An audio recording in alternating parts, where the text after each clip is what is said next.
আজকে আমি গ্রাম্য পরিবেশে এই খোলা মাঠে নিজের হাতে তেঁতুল আর পেয়ারা মাখা বানাতে এসেছি।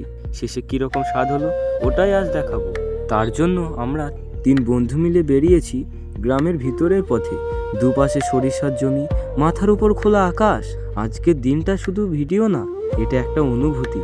এই সরিষার জমির পাশ দিয়ে হাঁটলে মনে হয় সময়টা একটু থেমে গেছে। এখানে কোনো তাড়া নেই, কোনো শব্দ নেই, শুধু প্রকৃতি আর নিজের ভাবনা। এমন পরিবেশে হাঁটলে মনে হয় সব চিন্তা দূরে চলে যায়। শহরের কোলাহল থেকে অনেক দূরে বন্ধুদের সাথে এভাবে প্রকৃতির মধ্যে হাঁটা, এই ছোট্ট ছোট্ট মুহূর্তগুলোই আসলে অনেক দামি, টাকা দিয়ে যেগুলো কেনা যায় না। এটাই গ্রামের আসল শান্তি। কিছুক্ষণ হাঁটার পর আমরা ঢুকে পড়লাম একটা বাগানে। এটাই আমাদের গ্রামে তেঁতুল গাছ। আজ আমি নিজেই গাছে উঠে তেঁতুল পাড়ছি। গ্রামে বড় হওয়া হলে এই কাজগুলো আলাদা করে শেখার দরকার হয় না। এই তেঁতুলগুলোই আজ আমাদের মাখার প্রধান উপকরণ। গাছ থেকে তেঁতুল ফেলছি আর নিচে থাকা আমার বন্ধু সেগুলো সব কুড়িয়ে নিচ্ছি। এইভাবেই ছোটবেলা থেকে একসাথে কাজ করতে করতে আমাদের বড় হওয়া। কোনো তাড়া নেই, কোনো পরিকল্পনা নেই, শুধু গাছ, মাটি আর পরিচিত একটা বিকেল।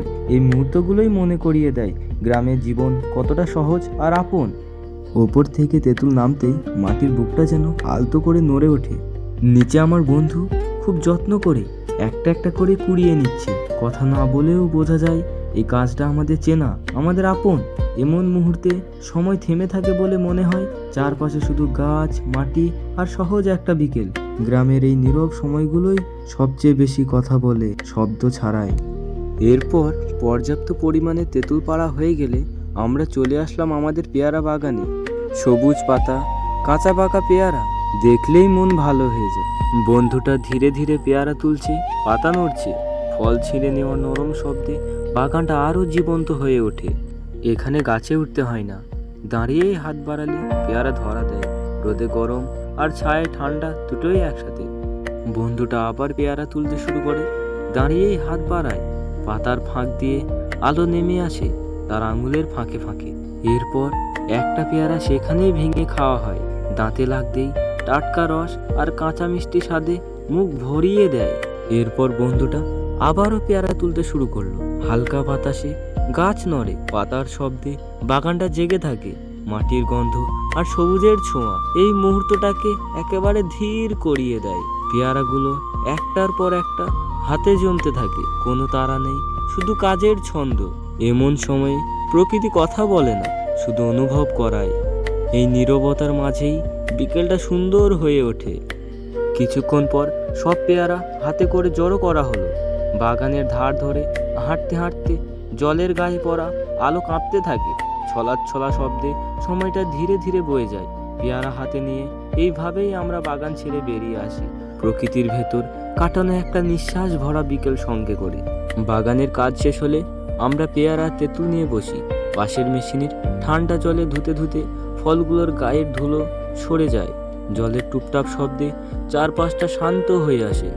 পরিষ্কার পেয়ারাগুলো ধীরে ধীরে কাটা হয়। কাঁচা পেয়ারার টাটকা গন্ধ হাওয়ায় ছড়িয়ে পড়ে। তেঁতুলগুলো আলাদা করে ছেঁচা হয়। টক গন্ধে বিকেলটা যেন আরও জেগে ওঠে। এরপর তেঁতুলগুলো আলাদা করে ছেঁচা শুরু হয়। হাতে চেপে ধরতেই নরম খোসার ভেতর থেকে টক রস বেরিয়ে আসে। হালকা টক গন্ধে চারপাশের বাতাসটাই বদলে যায়।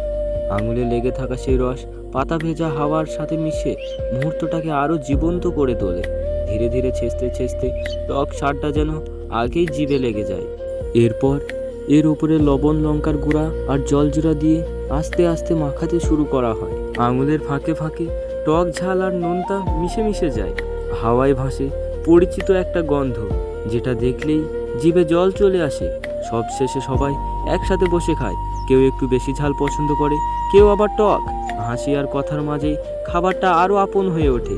এমন খাওয়া শুধু খাবার না, এটা বন্ধুদের সাথে ভাগ করে নেওয়া একটা সুন্দর মুহূর্ত।